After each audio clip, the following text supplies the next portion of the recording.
Hi mga parts, bubuuin natin yung shroud ng P15 natin. So, in-arrange ko na dito kung paano yung magiging arrangement. Ito yung mauna, ito yung pangalawa hanggang sa bandang huli. Ito ang pinaka-tip nakakabit dito. Kung mapapansin natin, yung may butas, yung papasok dito sa dulo ng barrel. So, gawin natin mga parts. Unahin natin yung pinakadulo. Ang ginawa kong technique dyan is, since ito ang mauna, papasok ko yan. Tapos ang position nito, hindi ganyan, kundi ganon.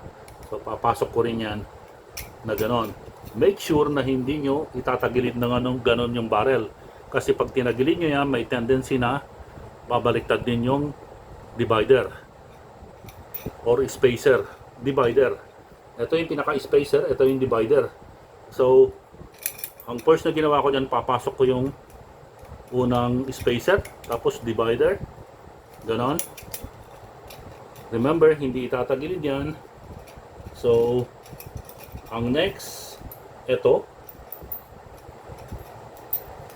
yan, pasok ulit, pasok yung isang divider, tapos isang spacer, divider, spacer,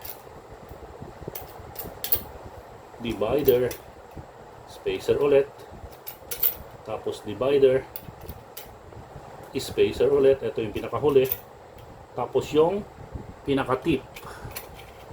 Huwag yung itatagilid yung shroud para hindi tumagilid yung mga spacer.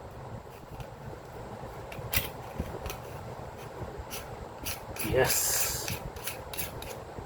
So, ang pinakasikretong gagawin ko dyan is ipapasok mo na dito.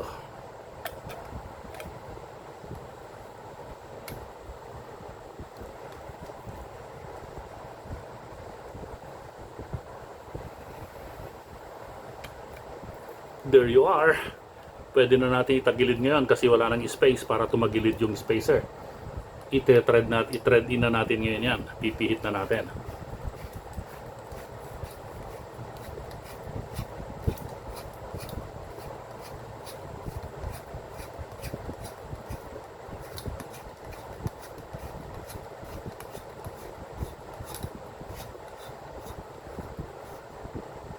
Yun. Tapos na mga parts. I hope na may natutunan kayo sa mga may-ari ng P15. Thanks for watching.